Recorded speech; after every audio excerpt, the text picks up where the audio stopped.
जी नाज़रीन, जो तस्वीरें आप देख रहे हैं ये ज़िला पुंछ के मुख्तलिफ गांव से ये तस्वीरें आ रही हैं और जितने भी लोग हैं वो पुंछ चलो काल के तहत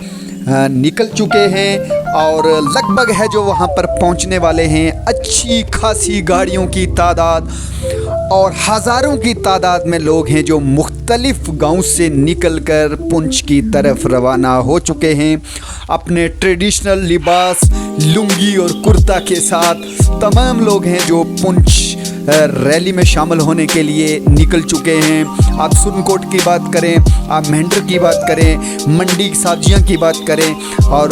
ज़िला पुंछ के दूसरे गांव की बात करें, हर गांव से अच्छी खासी तादाद में नौजवान, बुजुर्ग, बच्चे जो हैं वो निकल चुके हैं और इस कामयाब तरीके से है जो इस जो एक एहतजाजी रैली निकाली जाएगी उसमें शामिल होने के लिए है जो लोग वहां पर पहुंच चुके हैं। आप देख सकते हैं मुख्तलिफ जगह से, मुख्तलिफ गांव से ये तस्वीर हैं जो हम तक पहुंच रही हैं और लोग हैं जो खासी भारी तादाद में है जो वो पुंछ में इस रैली में शामिल होने के लिए जा रहे हैं। आप देख सकते हैं कि कितना ज़बरदस्त माहौल है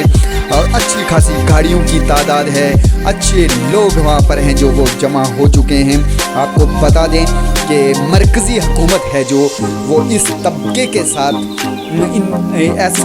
ऐसी आशंका जताई जा रही है कि इस तबके के साथ है जो बेइंसाफ़ी करने के लिए आमादा है और वो अपना एक एहतजाज दर्ज करने के लिए और ये मरकज़ी हुकूमत को ये बावर कराने के लिए आज पुंछ चलो काल के तहत ज़िला भर के मुख्तलिफ गाँव से गुज्जर बकरवाल कबीले के लोग हैं जो वो इकट्ठे हो रहे हैं और अपना एक पुरअमन एहतजाज निकाल कर ये साबित करेंगे कि ये तबका है जो ना किसी से डरा है, ना कभी चुका है और अपने हक के लिए है जो किसी भी हद तक जा सकता है। जी नाज़रीन, आप देख सकते हैं ये तस्वीर है जो अपने ट्रेडिशनल लिबास लुंगी में लोग हैं जो पुंछ की तरफ रवाना हैं और वहाँ पर रैली में शामिल होने के लिए।